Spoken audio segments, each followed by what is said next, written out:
Good morning बच्चों, कैसे हैं आप सब लोग? होप सो स्वस्थ होंगे। बच्चों, my self Sudhir sir, I am from DSC Deep school of economics. मेरे बच्चों, मैं आज आपके लिए इकोनॉमिक्स ऑनर्स सेमेस्टर 4 में इंट्रोडक्टरी इकोनोमेट्रिक्स का पेपर डिस्कस करने जा रहा हूं। इस पेपर से रिलेटेड जो दिल्ली यूनिवर्सिटी का जो प्रिस्क्राइब्ड सिलेबस है, गाइडलाइंस है, रीडिंग्स है, वो पिछली क्लास में मैं आपके साथ डिस्कस कर चुका हूं। आज मैं क्लास 1 से आपके साथ स्टार्ट करने जा रहा हूं। सिंपल है बिल्कुल। मेरी नेचर है कि मैं जो भी प्रेस्क्राइब्ड सिलेबस होता है बिल्कुल एग्जैक्टली उसी के अकॉर्डिंग चलता हूं, ना बहुत ज्यादा ना बहुत कम। कभी कभी ऐसा होता है कि कोई बहुत अच्छा टॉपिक होता है तो उस पर हम डीपली डिस्कशन कर लेते हैं। अदरवाइज जो आपका कोर्स कंटेंट है या जो एग्जाम पैटर्न है, टीचर को उसी के फॉर्मेट में रहना चाहिए। तो चलिए मेरे बच्चों, स्टार्ट करता हूं। तो थोड़ा सा बता दूं सबसे पहले, क्योंकि आज पहली क्लास है, यूनिट 1 हम लोग डिस्कस करेंगे, which is linear regression model. कोई प्रॉब्लम नहीं है।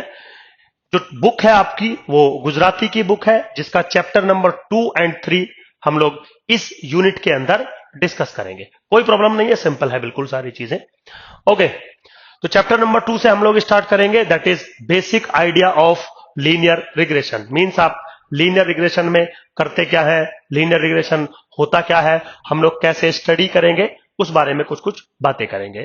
तो जो मेरा सब टॉपिक रहेगा, the two variable model. Means जब हम रिग्रेशन एनालिसिस करेंगे तो दो टाइप के मॉडल आपको पढ़ने को मिल सकते हैं। एक टू वेरिएबल मॉडल है और एक मल्टीपल वेरिएबल्स मॉडल है। इसको हम सिंपल लीनियर रिग्रेशन मॉडल कहते हैं। जो सेकंड वाला होगा उसको हम मल्टीपल लीनियर रिग्रेशन मॉडल कहेंगे। तो जो चैप्टर 2 है आपका, या चैप्टर 3 भी है आपका, इसमें हम टू वेरिएबल रिग्रेशन एनालिसिस पर ही वर्क करते हैं। बिल्कुल सिंपल है, राइट। चलिए अब हम स्टार्ट करते हैं अपने स्टडी को। तो जो आपका प्रेस्क्राइब्ड बुक है उसके अकॉर्डिंग जो सेक्शन है आपका 2.1, that is the meaning of regression analysis. तो बिल्कुल सिंपल है। वो आपसे क्या रहा है कि रिग्रेशन एनालिसिस का क्या मतलब होता है, क्या मीनिंग होता है, आप इसमें क्या करते हैं, वो थोड़ा सा एक बार हम लोग डिस्कस करेंगे। वेरी सिंपल बच्चों, सबसे पहले तो रिग्रेशन होता क्या है। रिग्रेशन का मतलब होता है एवरेज फिटिंग। लेकिन सबसे पहले रिग्रेशन एनालिसिस नहीं आता है, इससे भी पहले आता है कोरिलेशन। हो सकता है आपने सेमेस्टर 1 या सेमेस्टर 2 का जो स्टैटिस्टिक्स आपने पढ़ा होगा, वहां पे एक टर्म पढ़ी होगी, कोरिलेशन एंड कोरिलेशन कोफिशिएंट। चलिए, कोरिलेशन कोफिशिएंट पे उतना डिस्कशन करने की नीड नहीं है, बट कोरिलेशन पे आपने कुछ डिस्कशन किया होगा। कोरिलेशन क्या हुआ करता था? Correlation was the measurement of linear relationship between two variables. तो कोरिलेशन स्टडी से हमें यह पता चलता था कि अगर दो वेरिएबल्स एक्स और वाई आपको दे दिए जाएं एज ए सैंपल वेरिएबल और एज ए रैंडम वेरिएबल, आपको यह फाइंड आउट करना होता था कि उनके बीच में क्या किसी टाइप का रिलेशनशिप बनाया जा सकता है या नहीं बनाया जा सकता। स्पेशली लीनियर रिलेशनशिप बनाया जा सकता है या नहीं बनाया जा सकता। That was the measurement of correlation. अब अगर कोरिलेशन ये अलाउ कर देता है कि दो वेरिएबल्स के बीच में लीनियर रिलेशनशिप या नॉन लीनियर रिलेशनशिप बनाया जा सकता है, तो क्वेश्चन ये आता है कि फिर वो रिलेशनशिप आप बनाइए। नाउ एक्स और वाई के बीच में एक एवरेज रिलेशनशिप फाइंड आउट करना is called the regression analysis. इसमें एक डिपेंडेंट वेरिएबल होता है, एक इंडिपेंडेंट वेरिएबल होता है, जिसको हम एक्सप्लेनेटरी वेरिएबल भी कहते हैं। कभी कभी एक डिपेंडेंट वेरिएबल होता है और बहुत सारे इंडिपेंडेंट या एक्सप्लेनेटरी वेरिएबल भी हो सकते हैं। एक्सप्लेनेटरी वेरिएबल का मतलब होता है ए variable which is pre defined constant, means a variable which is explained by outside the model। मतलब एक ऐसा वेरिएबल यहां पे होता है जिसको हम इंडिपेंडेंट वेरिएबल कहते हैं, एक्सप्लेनेटरी वेरिएबल भी कहते हैं, जो मॉडल फिटिंग में वर्क नहीं करता, जिसकी वैल्यूज प्री डिफाइंड कांस्टेंट होती है। एक होता है डिपेंडेंट वेरिएबल y, वो रैंडम वेरिएबल के तरीके से ट्रीट करता है यहां पर। तो दो वेरिएबल आपको लेके चलते हैं, या आप और मल्टीपल एक्सप्लेनेटरी वेरिएबल भी लेके चल सकते हैं। तो वही डेफिनेशन मैंने लिखी है, और डेफिनेशन मैं यहां नहीं लिखूंगा क्लास के अंदर, उससे टाइम वेस्ट होता है बच्चों। मेरा काम है समझाने का, तो मैं लिख के लेके आया हूं। आपको ये सारे नोट्स मिलेंगे, आप चाहो तो यहां से अपनी कॉपी में लिख भी सकते हो, पॉज करके वीडियो, कोई प्रॉब्लम नहीं है, अदरवाइज इनका पीडीएफ आपको मिलेगा। तो इससे हमारा टाइम बचता है और उस टाइम को हम अपनी बात को, अपने सब्जेक्ट को समझाने में ज्यादा अच्छे तरीके से यूज कर सकते हैं। तो क्या कह रहा है, it is the study of relationship between one variable called the dependent variable and one or more other variables called the independent or explanatory variables. तो यही आपको बताया था। जैसे फॉर एग्जांपल, सपोज आपके पास दो वेरिएबल हैं, इनकम एंड कंजम्पशन, और आपने मुझे बोल दिया कि Sudhir sir, income is explanatory variable, मतलब independent variable, and consumption is dependent variable. तो मैं क्या बोलूंगा कि income is the function of consumption और consumption is the function of income. तो आपको जब मैं एक्सप्लेनेटरी वेरिएबल बोल रहा हूं कि income is the explanatory variable, तो ये एक्स एक्सिस पे वर्क करेगा। Consumption is the dependent variable, तो ये as a random variable behave करेगा या as a population variable behave करेगा। यहां पे मैं ये भी कह सकता था आपको कि consumption is the function of income and government expenditure. तो ये जो मॉडल हो जाता, ये इस मॉडल के अंदर एक डिपेंडेंट वेरिएबल हो जाता कंजम्पशन, और income and government expenditure are the explanatory variables हो जाते हैं। बिल्कुल सिंपल है। तो रिग्रेशन एनालिसिस हमें रिलेशनशिप फाइंड आउट करवाती है between a variable which is dependent variable and a variable or some variables of explanatory type variables. बिल्कुल सिंपल है, कोई ऐसा टिपिकल टास्क नहीं है इसके अंदर। अब थोड़ा अगर हम और आगे चले, हमारा जो रिग्रेशन एनालिसिस में या इकोनोमेट्रिक्स में जो एम होता है, वो दो एम होते हैं बेसिकली। एक होता है एस्टिमेशन करना और एक होता है फोरकास्टिंग करना या प्रिडिक्शन करना। बिल्कुल आराम से पहले समझिए हम लोग करना क्या चाहते हैं। वैसे तो रिग्रेशन एनालिसिस में हम दो वेरिएबल्स या मोर देन टू वेरिएबल्स के बीच में रिलेशनशिप को सेटअप करते हैं, लेकिन उस रिलेशनशिप को सेटअप करने का क्या मेरा सेंस है, वो हम डिस्कस करने जा रहे हैं। तो सबसे पहला जो मेरा ऑब्जेक्टिव होता है, जो सबसे पहला मेरा ऑब्जेक्टिव होगा, this is what, to estimate the mean value, to estimate the average value of dependent variable corresponding to the given values of explanatory variable. ठीक है, बिल्कुल सिंपल है, समझाता हूं। सबसे पहले तो थोड़ा बात समझिए, आप अच्छे से समझिए कि what is the difference between dependent variable and explanatory variable in your chapter, in your paper, in your theory, in regression analysis. जब मैं बात करता हूं कि x is a explanatory variable, suppose x मेरे पास एक वेरिएबल है, सपोज x मेरे पास एक वेरिएबल है जिसको मैं एक्सप्लेनेटरी वेरिएबल कंसीडर कर रहा हूं मॉडल के अंदर। तो इसका मतलब है इसकी कुछ pre defined values like x1, x2, x3 up to dot dot xn मैंने फिक्स कर दी, गिवन है, ये कांस्टेंट है। अब इनके कोरस्पॉन्डिंग जो डिपेंडेंट वेरिएबल है y, वो actually as a random variable behave करता है, वो actually as a population behave करता है। अब पॉपुलेशन बिहेव करता है, इसका मतलब मैं आपको समझाता हूं। जैसे सपोज मान लीजिए आपने इनकम एक्सप्लेनेटरी वेरिएबल ले लिया, कंजम्पशन आपने डिपेंडेंट वेरिएबल ले लिया। तो इनकम का लेवल इन इंडियन पॉपुलेशन आपने सेट कर दिया सपोज, तो इनकम का लेवल सपोज आपने सेट कर दिया 10,000, 20,000, 30,000 फॉर एग्जाम्पल। इनकम का लेवल सेट कर दिया 10,000, 20,000 और 30,000, प्री डिफाइंड कॉन्स्टेंट। अब आप कंजम्पशन पे आए। मेरा एक क्वेश्चन है आपसे कि अगर किसी इंडियन की इनकम 10,000 है तो वो कंजम्पशन कितना करेगा? क्या आप ये बता सकते हैं? आप ये कभी नहीं बता सकते, क्योंकि इंडिया में बहुत सारे लोग ऐसे होंगे, इंडियन पॉपुलेशन के अंदर बहुत सारे ऐसे लोग होंगे जिनका इनकम है 10,000, बट क्या उन सबका कंजम्पशन बिल्कुल फिक्स है? नहीं। हो सकता है कुछ का कंजम्पशन 6,000 हो, कुछ का 7,000 हो, कुछ का 8,000 हो, कुछ का 9,000 हो, कुछ का 10,000 भी हो। 10,000 से ज्यादा नहीं हो सकता, ऑब्वियसली बात है, रियलिस्टिक नहीं है कि अगर कंजम्पशन आप मतलब इनकम आपका 10,000 है और कंजम्पशन आपका ज्यादा है, नहीं है। तो क्या होगा, इनकम का लेवल अगर मैं 10,000 फिक्स करता हूं तो कंजम्पशन का जो लेवल है वो बहुत सारे लेवल हो सकते हैं। That's why we consider consumption as a dependent variable, as a population variable और एज ए रैंडम वेरिएबल। क्यों?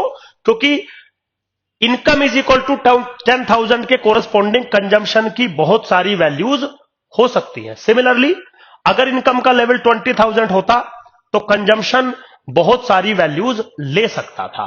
तो consumption is treated as a random variable.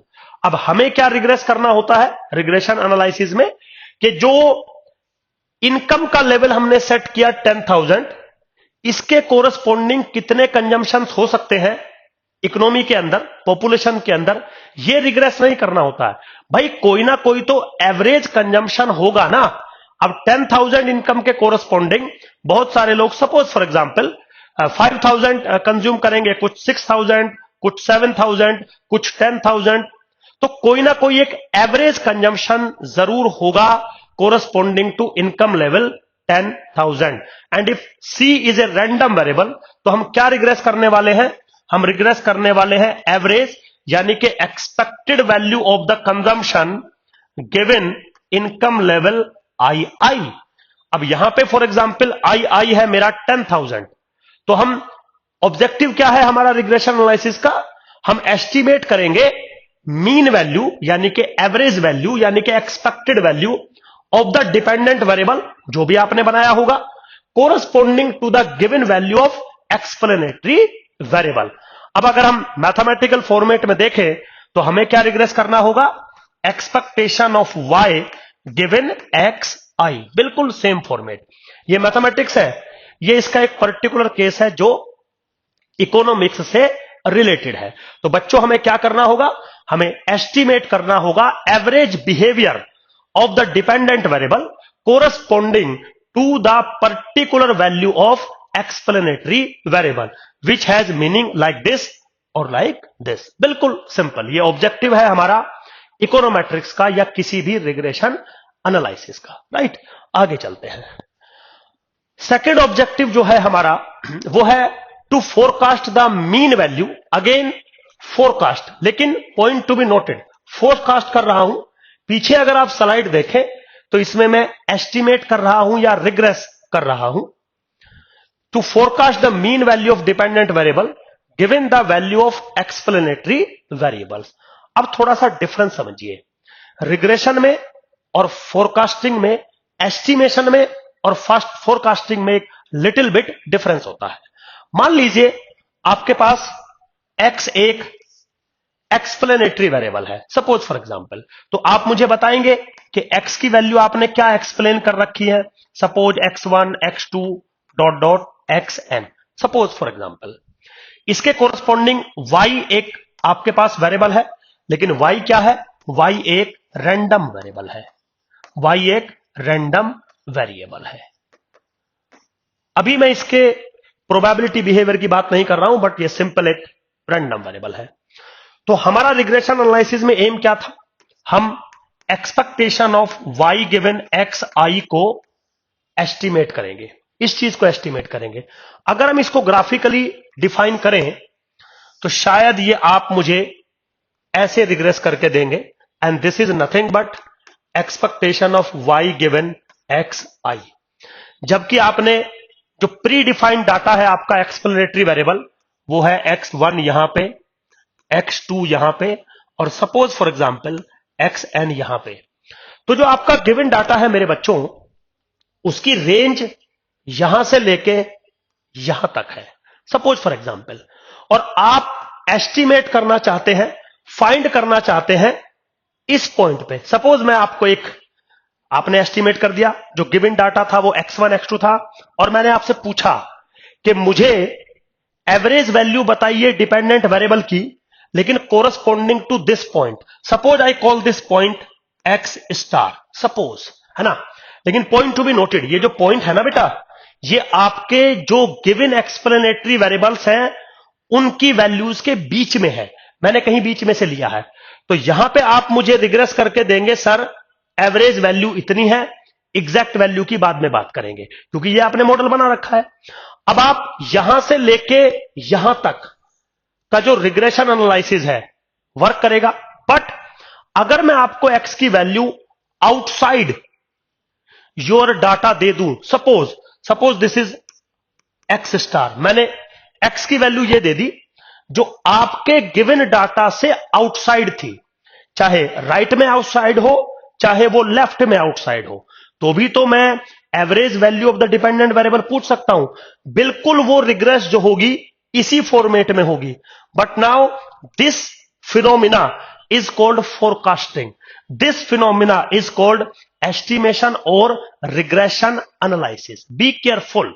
तो जब हम एस्टिमेशन करते हैं, estimation with in the given data होता है, फोरकास्टिंग आउटसाइड द डाटा होता है। फोरकास्ट हम कल के बारे में बताएंगे कि क्या होगा, समझ गए? तो अगर विद इन द रेंज है वो एस्टिमेशन थ्योरी के अंदर डेवलप होता है या डिस्कस होता है, और अगर आउटसाइड द रेंज है तो वो फोरकास्टिंग या प्रिडिक्शन फॉर्मेट में आता है। तो दो ऑब्जेक्टिव हमारे होते हैं in the theory of regression analysis. ठीक है बेटा, अब थोड़ा और आगे चलते हैं। अब हमारे हैं टाइप ऑफ रिग्रेशन मॉडल। तो जो रिग्रेशन एनालिसिस हम करेंगे विच is the part of econometrics, हमारे पास दो टाइप के मॉडल्स हमारे पास होते हैं। एक होता है पॉपुलेशन रिग्रेशन फंक्शन, एक होता है सैंपल रिग्रेशन फंक्शन, PRF और SRF। सिंपल है। पॉपुलेशन रिग्रेशन फंक्शन का मतलब होता है कि जो वेरिएबल्स आपको दिए गए हैं, चाहे वो डिपेंडेंट वेरिएबल हो चाहे वो इंडिपेंडेंट वेरिएबल हो, वो जो वेरिएबल्स हैं वो पूरी पॉपुलेशन के डाटा को कंटेन किए हुए हैं। पॉपुलेशन का मतलब होता है कलेक्शन ऑफ ऑल इंफॉर्मेशन, समझ गए? तो अगर मैंने इनकम का लेवल सेट कर दिया, सपोज फॉर एग्जांपल इनकम आपका एक्सप्लेनेटरी वेरिएबल है, और मैंने आपसे कहा कि भाई इंडिया के अंदर जितने भी टाइप का कैटेगरी का न्यूमेरिकली इनकम हो सकता है सारा एक्सप्लेनेटरी मैंने कर दिया, तो आप कहेंगे कि सुधीर सर फिर तो एक्स जो है वो एक कंटिन्यूअस वेरिएबल होगा, और इनकम सर सपोज 1 रुपीज से स्टार्ट होती है, और इस देश में 10 लाख मैक्सिमम इनकम है किसी का, मैक्सिमम सैलरी है किसी का, तो सर 1 रुपीज से लेकर 10 रुपीज के बीच में जितनी भी न्यूमेरिकल रियल नंबर्स हैं वो सारे के सारे एक्सप्लेनेटरी आप ले लीजिए, बिल्कुल ले लीजिए। उसके कोरस्पोंडिंग जो वाई वेरिएबल है वो इसी तरीके से काम करेगा। तो पॉपुलेशन का मतलब है तो कलेक्शन ऑफ ऑल थिंग्स। तो कलेक्शन ऑफ ऑल थिंग्स पे अगर आप काम कर रहे हैं तो जो एक्स और वाई के बीच में फंक्शनल रिलेशनशिप बनेगा, जरूरी नहीं है वो लीनियर बने, वो नॉन लीनियर भी बन सकता है, बट एक्स और वाई के बीच में जो रिलेशनशिप बनेगा that is called population regression function. अब क्या होता है कि पॉपुलेशन को स्टडी करना कभी कभी इम्पॉसिबल होता है या टिपिकल होता है। तो आपने शायद इन्फरेंस थ्योरी के अंदर, एस्टिमेशन थ्योरी के अंदर सेमेस्टर 2 में कुछ पढ़ा होगा कि जब आपको पॉपुलेशन थिंग्स को रिप्लेस करना होता है या स्टडी करना होता है तो या डिस्कस करना होता है, तो हम पॉपुलेशन फिनोमिना से डिस्कस ना करके उसके कोरस्पोंडिंग कुछ सैंपल फिनोमिनास को स्टडी करते हैं। तो ये काम हम रिग्रेशन एनालिसिस में भी करेंगे, तब हम बनाएंगे सैंपल रिग्रेशन फंक्शन, जो रिप्लेसमेंट होगा, जो रेप्लिका होगा, जो एस्टिमेशन पॉइंट होगा, किसका? पॉपुलेशन रिग्रेशन फंक्शन का। तो चाहिए क्या आपको? दो पॉपुलेशन वेरिएबल्स के बीच में आपको रिलेशनशिप फाइंड करना है, जो कभी कभी पॉसिबल नहीं है, तो हम उसको सैंपल रिग्रेशन फंक्शन से एस्टिमेट करते हैं। यही स्टैटिस्टिक्स का रोल है मेरे बच्चों, कि अगर आप पॉपुलेशन को एनालाइज नहीं करते तो हम कह देते हैं कि आप ऑन द साइंटिफिक बेसिस आप सैंपल फिनोमिना को रिग्रेस कर लीजिए या सैंपल फिनोमिना से एस्टिमेशन कर लीजिए। बिल्कुल सिंपल होता है, यहां पे कोई ज्यादा टिपिकल टास्क नहीं है। And point to be noted, population regression function है, सैंपल रिग्रेशन फंक्शन है, इन जर्नल ये लीनियर फंक्शन हो ऐसा जरूरी नहीं है, बट इन पर्टिकुलरली जो मेरा कोर्स है इसमें हम इसको इस पूरे कॉन्सेप्ट को लीनियर फिनोमिना ही मान के चलते हैं। वेरी सिंपल बेटा, ठीक है। चलिए थोड़ा और आगे चलते हैं। तो अब अगला जो आपका जो सेक्शन है वो है 2.2। मैं बिल्कुल सेक्शन के हिसाब से चलता हूं। पहला समझा दिया आपको, बिल्कुल नोट्स मिलेंगे आपको प्रॉपर जो मैंने लिखा है। बहुत सारी चीजें आप किताब में देखेंगे, रीडिंग्स में देखेंगे इजीली समझ लीजिए। दूसरा है पॉपुलेशन रिग्रेशन फंक्शन, वो डिफाइन करवा रहा है पॉपुलेशन रिग्रेशन फंक्शन होता क्या है। तो मैंने अभी कुछ बात करी थी आपसे, क्या है? It is the locus of conditional mean, it is the locus of conditional mean of dependent variable for the fix given values of explanatory variable x I. Be careful. वो कह रहा है कि अगर आप पॉपुलेशन रिग्रेशन फंक्शन बनाते हैं तो सबसे पहले तो जैसे कि टर्म आई पॉपुलेशन, उसका मैंने मतलब समझा दिया। सारी वैल्यूज वाई की डिस्कस करेंगे, सारी वैल्यूज एक्स की डिस्कस करेंगे। अब एक्स की कोई पर्टिकुलर वैल्यू होगी, उसके कोरस्पॉन्डिंग जो वाई वेरिएबल है डिपेंडेंट, उसकी पर्टिकुलर वैल्यू की बात नहीं करेंगे, उसकी हम एवरेज वैल्यू की बात करेंगे। लेकिन यहां पे हमने एवरेज ना लिख के कंडीशनल मीन लिखा है या कंडीशनल एक्सपेक्टेशन लिखा है। ऐसा क्यों लिखा है वो अभी मैं आपके साथ बात करूंगा। तो आज हम किसकी बात कर रहे हैं? आज हम पूरे डाटा की बात कर रहे हैं। That's why the name is population regression function. तो वो कहता है कि it is the locus of conditional mean, means we are required to find expectation of Y given X I. If y is the dependent variable and x is the explanatory variable and xi is what? The particular value of the explanatory variable xi. तो ये जो भी function बनेगा, obviously this is the function of xi. Now this function f of xi, which is what? The locus of the conditional mean. This function f of xi is called population regression function. हो सकता है this function may be the linear function of X I. तो अगर ऐसा हुआ कि ये linear function है तो we call it the population regression line. Simple है बिल्कुल। तो कैसे बन सकता है? This is beta 1 plus beta 2 X I. अब क्योंकि मैं लाइन की बात कर रहा हूं तो लाइन में दो चीजें होती हैं, एक intercept which is beta 1 and एक slope which is beta 2। Very simple, कोई रॉकेट साइंस नहीं है बिल्कुल भी, ठीक है। तो पॉपुलेशन रिग्रेशन फंक्शन अगर हम सबसे पहले डिस्कस करें तो थोड़ा सा मैंने समझाने की कोशिश करी है कि पॉपुलेशन का क्या मीनिंग होता है और रिग्रेशन फंक्शन का क्या मीनिंग होता है। मैं ऑलरेडी मान के चल रहा हूं कि एक्स और वाई के बीच में कोई ना कोई रिलेशनशिप है। अगर बेटा ऑब्वियसली बात है, अगर एक्स और वाई के बीच में रिलेशनशिप होता ही नहीं तो फिर आप रिलेशनशिप सेटअप करते ही नहीं। फिर रिलेशनशिप है तो हमने बताया कि कोई भी रिलेशनशिप हो सकता है, और फिर हमने बोला कि अगर वो रिलेशनशिप लीनियर है तो फिर expectation of Y given X I कुछ ऐसा बनने वाला है। तो हम क्या रिग्रेस करते हैं? हम एक्स आई के कोरस्पॉन्डिंग वाई को रिग्रेस नहीं करते, हम एक्स आई के corresponding average value of dependent variable Y और expectation of Y I given X I को एस्टिमेट करते हैं या रिग्रेस करते हैं। एस्टिमेट करने का मतलब है कि बीटा 1 और बीटा 2 बताइए आप, अप्रोक्सीमेटली स्लोप क्या है, अप्रोक्सीमेटली इंटरसेप्ट क्या है। बिल्कुल सिंपल। अब मैं इसका आपको एक ग्राफिकल जो है रिप्रेजेंटेशन थोड़ा समझाता हूं। यहां पे देखिए हमने क्या किया है, दो वेरिएबल है क्योंकि मेरा मॉडल दो वेरिएबल्स का है। एक डिपेंडेंट वेरिएबल है y और एक एक्सप्लेनेटरी वेरिएबल है x, ठीक। अब उसकी बहुत सारी कुछ वैल्यूज ली होंगी, तो सब नहीं ली मैंने। सपोज x1 x2 xn आपने प्री डिफाइन कर दिया, मैंने सिर्फ दो वैल्यूज ली x1 और x2 अपनी बात को समझाने के लिए।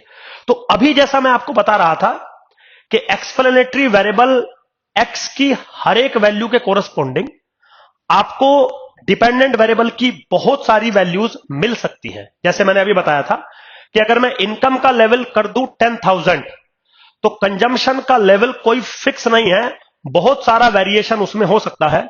तो वो जो बहुत सारा वेरिएशन हो सकता है x1 के कोरस्पॉन्डिंग वो सपोज ये है, सपोज ये है, बहुत सारी वैल्यूज हो सकती है इन continuous manner.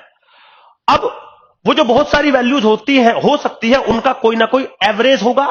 Now this average is defined as this point, this point is the average. अब थोड़ा सा अगर आप ग्राफिकली समझे मेरे बच्चों, ये जो y वेरिएबल है ना जिसको मैं बार बार रैंडम वेरिएबल कह रहा हूं, तो रैंडम वेरिएबल आगे चल के हम इसके डिस्ट्रीब्यूशन की भी बात करेंगे अंडर सम अजम्पशंस। ये जो y डिपेंडेंट रैंडम वेरिएबल होता है ये नॉर्मल को फॉलो करता है। नॉर्मल डिस्ट्रीब्यूशन आपने पढ़ा होगा, मैंने शायद आपको सिलेबस डिस्कस करते टाइम पढ़ाया भी था, बताया भी था कि नॉर्मल रैंडम वेरिएबल आपको अच्छे से समझ में आना चाहिए। Expectation, random variable, variance, conditional expectation, ये कुछ बातें आपको पता होनी चाहिए। तो अगर x1 के कोरस्पॉन्डिंग जो वेरिएबल है y, वो तो कुछ भी वैल्यू ले सकता है। अब क्योंकि वो रैंडम वेरिएबल है तो उसका प्रोबेबिलिटी बिहेवियर होगा। ये जो स्ट्रक्चर आपको दिख रहा है, this is nothing but the probability behaviour of this random variable y, and this is the average value of y. That's why I write it expectation of y given xi. और यहां पे मैं assume करके चल रहा हूं कि this function is linear, so that's why I write beta 1 plus beta 2 xi. तो हमने एक पॉपुलेशन रिग्रेशन फंक्शन बना लिया। सिमिलरली अगर मैं एक्सप्लेनेटरी वेरिएबल की वैल्यू x2 फिक्स करता, तो फिर से उसके कोरस्पॉन्डिंग जो y है उसकी कुछ कुछ वैल्यूज होती, वो हमें वर्टिकली डालनी पड़ेगी। ऑब्वियसली बात है, y की जो वैल्यूज आप यहां से यहां तक ले रहे हैं, वो अगेन एक रैंडम वेरिएबल के तरीके से बिहेव करेगा, तो उसका डेंसिटी फंक्शन या डिस्ट्रीब्यूशन फंक्शन कुछ ऐसा रहने वाला है। तो मैंने लिखा हुआ है, ये जो कर्व आप देख रहे हैं, this may be normal in future, अभी जस्ट एक प्रोबेबिलिटी बिहेवियर है। This is the distribution of y given x is equal to x2. This is the distribution of y given x is equal to x1. So basically this is the conditional behavior of y. This is the conditional behavior of y. This is conditional at x1. This is conditional at x2 up to so on. तो इनका obviously बात है, x अगर x2 value लेगा तो y बहुत कुछ value ले सकता है, लेकिन एवरेज वैल्यू क्या होगी? एवरेज वैल्यू इस लाइन पे होगी अप टू सो ऑन, क्योंकि ये मेरी एक्सपेक्टेड कंडीशनल एवरेज लाइन है जिसको मैं पॉपुलेशन रिग्रेशन फंक्शन बोल रहा हूं। बिल्कुल सिंपल है, कोई प्रॉब्लम नहीं है, कोई रॉकेट साइंस नहीं है, बिल्कुल चीजें इजीली समझ में आनी चाहिए। तो आप कभी भी xi के कोरस्पॉन्डिंग yi एस्टिमेट नहीं करते, xi के कोरस्पॉन्डिंग आप average value of yi find out करते हैं या एस्टिमेट करते हैं। उसमें आपको y को as a random variable behave कराना पड़ेगा और उसका डिस्ट्रीब्यूशन यानी कि प्रोबेबिलिटी डिस्ट्रीब्यूशन आपको पता होना चाहिए। और आप फाइंड क्या कर रहे हैं? आप फाइंड कर रहे हैं average behaviour corresponding to predefined explanatory value x1, x2, x3, x and up to so on. बिल्कुल सिंपल है मेरे बच्चों। चलिए थोड़ा आगे चलते हैं। 2.3 क्या कह रहा है? स्टैटिस्टिकल और stochastic specification of the population regression function. वो कह रहा है कि जो पॉपुलेशन रिग्रेशन फंक्शन आपने पढ़ा है उसमें स्टैटिस्टिकल और स्टोकास्टिक स्पेसिफिकेशन, मतलब स्टोकास्टिक स्पेसिफिकेशन मतलब ये एरर टर्म को इंट्रोड्यूस करा रहा है। इसको हम डिस्टरबेंस टर्म भी कहते हैं या एरर टर्म भी कहते हैं। अब इसका क्या सेंस है, क्या मतलब है और ये क्या करना चाहता है, आपके साथ बात करता हूं। मान लीजिए उसने आपको दो पॉपुलेशन वेरिएबल दे दिए x और y, और उसने बोला कि पॉपुलेशन रिग्रेशन फंक्शन जो है वो लीनियर है और आप इसको डिफाइन करो। तो आपने पॉपुलेशन रिग्रेशन फंक्शन डिफाइन किया, कंडीशनल मीन है expectation of y given xi which is equal to beta 1 plus beta 2 xi, जो आपने ये लाइन मुझे बना के दे दी। बिल्कुल वेरी सिंपल। लेकिन क्या हुआ, सपोज मैंने x1 को सेट किया और जो आपका जो एवरेज वैल्यू है x1 के कोरस्पॉन्डिंग वो आपको यहां मिला। So basically this point is what? This point is average value of y1, क्योंकि x1 के कोरस्पॉन्डिंग बात कर रहा हूं, गिवन x1, या average value of y given x1। आप जैसे मर्जी लिख दीजिए, कोई प्रॉब्लम नहीं है मुझे।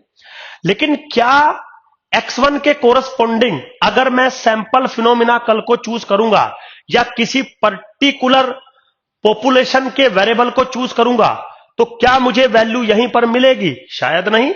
भाई हमने अभी क्या बोला, मान लीजिए आपका इनकम लेवल है 10,000 और उसके कोरस्पॉन्डिंग पूरे इंडिया में as a population average consumption है सपोज 7,000 एवरेज कंजम्पशन, और मैं किसी पर्टिकुलर आदमी से पूछूं, हाँ भाई आपका कंजम्पशन कितना है? उसने बोला सपोज सर मेरा कंजम्पशन है 9,000, तो वो तो इससे ऊपर निकल गया ना, वो तो यहां पर आ गया ना। तो इसके कोरस्पॉन्डिंग एवरेज फिनोमिना है ये, but observed phenomena exact value of the variable जो है वो ये है। इसका मतलब दोनों के बीच में डिफरेंस है। Now this difference is called error या डिस्टरबेंस टर्म। अब इसको मैंने रिप्रेजेंट किया है U1 से, क्योंकि ये कोरस्पॉन्डिंग टू X1 है। यहां पे एक बात बता दूं, जो एरर टर्म होती है उसका नेचर एक्सप्लेनेटरी वेरिएबल की वैल्यू पे डिपेंड करता है, या उसकी जो नेचर है वो डिफाइंड होती है with respect to the explanatory variable की वैल्यू। समझ गए? एरर टर्म पॉजिटिव भी हो सकती है, एरर टर्म नेगेटिव भी हो सकती है। जैसे मैंने आगे समझाया, सपोज मैंने x की वैल्यू जो है x2 कर दी, अब उसके कोरस्पॉन्डिंग जो एवरेज रिग्रेशन के अकॉर्डिंग आएगा वो ये पॉइंट आएगा। बट सपोज जो मैंने जब डाटा कलेक्ट किया, जो ऑब्जर्व वैल्यू आई वो आ गई मेरे पास यहां पे नीचे। ऑब्वियसली यहां पे प्लॉट करूंगा, बट यहां पे रिप्रेजेंट कर रखा है। तो पहले वाले में एवरेज से ज्यादा वैल्यू आई, इस वाले में एवरेज से कम आई। Now this is again error. Now I denote this error by U2। चलो, डजंट मैटर। तो क्या हुआ, जो एस्टिमेटेड वैल्यू है विच इज द एवरेज वैल्यू, और जो ऑब्जर्व वैल्यू है एग्जैक्ट वैल्यू ऑफ yi, उसके बीच में डिफरेंस होता है ना। That difference is called statistical और स्टोकास्टिक डिस्टरबेंस टर्म। स्टोकास्टिक इसको इसलिए बोल रहे हैं क्योंकि UI जिसको आप एरर कह रहे हो, ये भी एक रैंडम वेरिएबल के तरीके से बिहेव करता है। And point to be noted मेरे बच्चों, जो डिपेंडेंट वेरिएबल है ना आपका y, उसका प्रोबेबिलिस्टिक बिहेवियर इस बात पर डिपेंड करता है कि जो एरर टर्म है एज ए रैंडम वेरिएबल, उसका प्रोबेबिलिटी बिहेवियर क्या होगा। अभी आगे पढ़ोगे तो बहुत सारी चीजें आपको समझ में आएंगी। तो क्या हुआ मेरे पास, ये तो था एवरेज एस्टिमेटेड वैल्यू, ये है yi which is exact value which is nothing but average value plus UI। हमेशा प्लस एरर टर्म लिखते हैं। Error term UI may be positive may be negative, तो please don't write here negative या plus minus, नहीं, only plus, क्योंकि UI plus minus दोनों हो सकता है। आप चाहो तो इसको ऐसे भी लिख सकते हो। तो अगर आप इस चीज को देखें, this is population regression function without error term. Now this is population regression function with error term या विद डिस्टरबेंस टर्म, जिसका कुछ ग्राफिकल रिप्रेजेंटेशन ऐसे होता है। बिल्कुल सिंपल है, कोई ऐसा रॉकेट साइंस नहीं है। अब जैसे जैसे हम आगे बढ़ेंगे धीरे धीरे हम और चीजें पढ़ेंगे। आपको पीछे की बातें देखो जरूर याद रखनी पड़ेंगी कि सुधीर सर ने क्या बोला है। तो ये भी पॉपुलेशन रिग्रेशन फंक्शन है, ये भी पॉपुलेशन रिग्रेशन फंक्शन है, but this is without error term and this is with error term. What is the role of the error term, आपके सामने मैंने समझाया। चलिए आगे चलते हैं। बिल्कुल सिंपल है, कोई ऐसा टिपिकल टास्क नहीं है। अगला जो आपका टॉपिक है दैट इज 2.4, क्या है, the nature of the stochastic error term. Stochastic term का इसलिए इस्तेमाल किया गया है क्योंकि हम इसको एक रैंडम वेरिएबल के तरीके से ट्रीट करेंगे। तो इसका नेचर जो है एरर टर्म का, उसके बारे में हमें बात करनी है।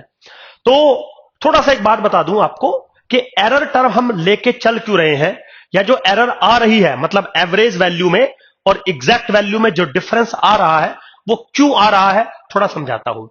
मान लीजिए हमने इनकम का लेवल सेट कर दिया 10,000 और एवरेज है सपोज, एवरेज कंजम्पशन है सपोज 7,000 फॉर एग्जांपल। लेकिन किसी से आपने पूछा, हाँ भाई आपकी कंजम्पशन कितना है, उसने बोला सर मैं तो सिंगल हूं, अकेला हूं, मेरे आगे पीछे कोई नहीं है, तो मैं तो 6,000 में काम चल जाता है। ऑब्वियसली बात है। चलिए फिर एक से पूछा भाई आपका कंजम्पशन कितना है कोरस्पॉन्डिंग टू 10,000 इनकम, उसने बोला सर 9,000। भाई क्यों, तू इतने खर्च क्यों करता है, तो बोलेगा सर मेरी फैमिली है, 4 बच्चे हैं, तो थोड़ा खर्च हो जाता है, पैसा बचता नहीं है। तो आप समझिए, तो हमने जब मॉडल बनाया, consumption as a function of income बनाया, तो ये तो हमने वेरिएबल कंसीडर किया ही नहीं था कि फैमिली का साइज क्या है। हमने तो सिर्फ फैमिली के इनकम और कंजम्पशन के बीच में रिलेशन बनाया। But there must be a variable which is the size of the family, जिसको हमने कंसीडर नहीं किया, और जिस वजह से ये डिस्टरबेंस या एरर जनरेट हो रही है। तो क्या होता है मेरे बच्चों, रिग्रेशन एनालिसिस के अंदर आप कुछ वेरिएबल्स को रिलेट करते हैं, एक डिपेंडेंट वेरिएबल, एक एक्सप्लेनेटरी वेरिएबल, एक डिपेंडेंट वेरिएबल, बहुत सारे एक्सप्लेनेटरी वेरिएबल। बट कुछ ऐसे वेरिएबल आप मॉडल में नहीं कंसीडर करते जिनका डायरेक्ट इंपैक्ट डिपेंडेंट वेरिएबल पर हो रहा होता है। तो उन सब को कवर करने के लिए, ऑब्वियसली बात है, कवर मतलब उन सब के इफेक्ट का जो मैग्नीट्यूड है, this is reflected by the error term. समझिए, है ना। हो सकता है और बहुत सारे इंपैक्ट हो, जहां ऐसा हो रहा हो कि सर हम तो एवरेज नहीं, एवरेज से कम या ज्यादा वैल्यू यूज करेंगे या कंज्यूम करेंगे। तो क्या लिखा हुआ है, the disturbance term you I is a surrogate for all those variables that are omitted from the model but collectively affect y। means हमने कुछ वेरिएबल जो y को इफेक्ट करते थे वो नहीं लिए, बट वो मॉडल के अंदर नहीं लिए, वैसे y को इफेक्ट करते थे। तो इन सब का जो कलेक्टिव इफेक्ट है वो हम एरर टर्म में रिप्रेजेंट करते हैं। The nature of ui may be different for different values of xi। Obviously बात है, मैंने अभी बताया था कि जो ui है उसकी जो नेचर होगी वो एक्सप्लेनेटरी वेरिएबल के डिफरेंट डिफरेंट वैल्यू के कोरस्पॉन्डिंग हो सकती है। तो हम जब आगे चलेंगे, आगे बढ़ेंगे, तो इस एरर टर्म की नेचर हम डिफाइन करेंगे। नेचर मतलब क्योंकि ये रैंडम वेरिएबल है तो हमें बताना पड़ेगा कि इसका प्रोबेबिलिस्टिक बिहेवियर क्या होता है। In general, not always, in general जो यूआई है वो नॉर्मल डिस्ट्रीब्यूशन को फॉलो करता है मेरे बच्चों। बिल्कुल सिंपल है, कोई ऐसा टिपिकल टास्क मुझे नहीं लग रहा है इन चीजों में। तो आज की क्लास मैं यहीं पे छोड़ूंगा आपके लिए। बस एक रिक्वेस्ट है, आप कॉलेज में पढ़े, कोचिंग में पढ़े, किसी भी टीचर से पढ़े, डजंट मैटर, आपको चीजें कॉन्सेप्चुअली वाइज समझ में आनी चाहिए। रीजन है, ये जो पेपर है इकोनोमेट्रिक्स, जो स्टैटिस्टिक्स के 2 पेपर आप पढ़ के आए हो, मतलब आप मान के चलिए जब तक आपकी लाइफ रहेगी इकोनॉमिक्स में, आप किसी भी फॉर्मेट में जॉब करेंगे, एमएनसी में जॉब करें, गवर्नमेंट में जॉब करें, आईईएस बने आप, आईएसएस या आईएएस की तो बात नहीं कर रहा हूं, आईईएस भी अगर आप बनते हैं तो इकोनोमेट्रिक्स एक मेजर सब्जेक्ट है, मेन सब्जेक्ट है। सिर्फ ये मैटर नहीं करेगा आपके मार्क्स कितने हैं ग्रेजुएशन में, नहीं, आपको नॉलेज कितना है ये मैटर करेगा। ठीक है बच्चों, तो thank you very much, all the best, और होप सो आपको वीडियो समझ में आई होगी। बाय।